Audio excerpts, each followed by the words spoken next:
So setup wise, again, I think on occasions you've got a little bit far from the ball, but for these two here, you're both pretty good position from the golf ball there. Just sometimes you get a little bit stretching, okay, but as long as you're aware of that, not a problem.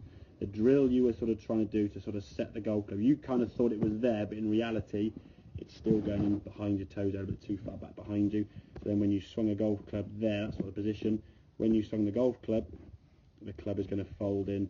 There's a lot of forearm rotation. That was, the club disappeared behind you.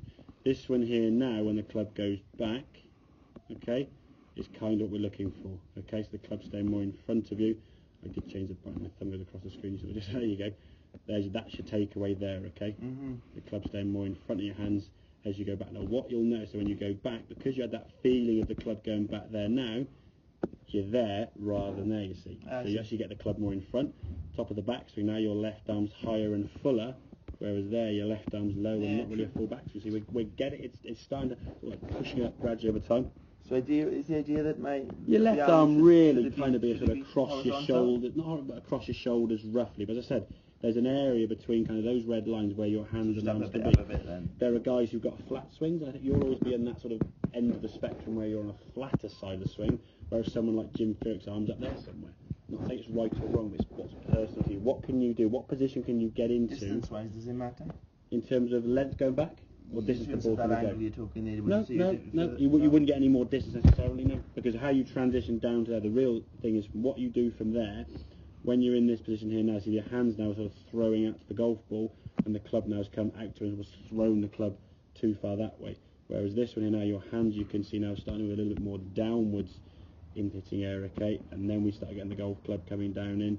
You say it's feeling cutty because the path now gets thrown a little bit further out in front, because when you were way on the inside, you have to almost throw it back over to get back to the golf ball. Now you're straighter going back, you don't need to throw your hand at the golf ball quite so much. But in terms of that movement, should my hands be more in your to hands, power? Exactly, your hand needs to be more in that position. So when you swing the club back down, so in that move, the tennis racket to show, as you get to the top of the backswing here, rather than throwing the club out here to the golf ball, you bring the handle in to the body. So if you're going to hit a tennis ball that was here, you wouldn't do that with the butt of the club and then try to flick it. You'd go from here and the handle would work to the inside. How do I get that? I've got to concentrate on hitting down. There's a drill you can do, quite a good split hand drill we call it, okay, where you actually hit golf balls, or just make some swings, okay, where you'd hold the top of the club and then your handle probably somewhere down on the metal. I'm not doing big swings and mainly hit golf balls to start with, just hit some T-peg or something on the ground to give you a strike. What you'll find when you split the hands, how your left hand has to come in. You've lost me a bit.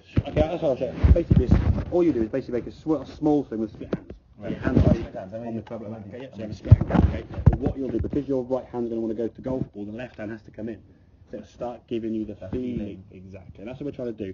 I would just try to avoid that takeaway where you were doing that drill there, where that club goes back. Seeing the club now has certainly got a lot higher than it was. I mean, less than one, the club after that was sort of below the hands. We've now moved it up, you moved it up there, a good 15, 20, 30, 40 degrees in some cases, getting that club a lot more upright. At least we can come back to the golf ball now. It's just that transition to the golf ball now. But I think at the moment, as you said, finding where your hands need to be, as a feeling, let's say get yourself set up, take your right hand off and just turn the shoulder and put your hand where you want to throw it from. Where would that be? And then just try and map your left hand to it. You wouldn't naturally sort of fold your arm in here to try and throw it to target. So it's more of a, as you said, a simpler move. Here now, it's going to go up there, where the hand want to be. There you go, put the hand on there now. There's your backswing. Come back down. Make sense, yeah? Yeah. Cool.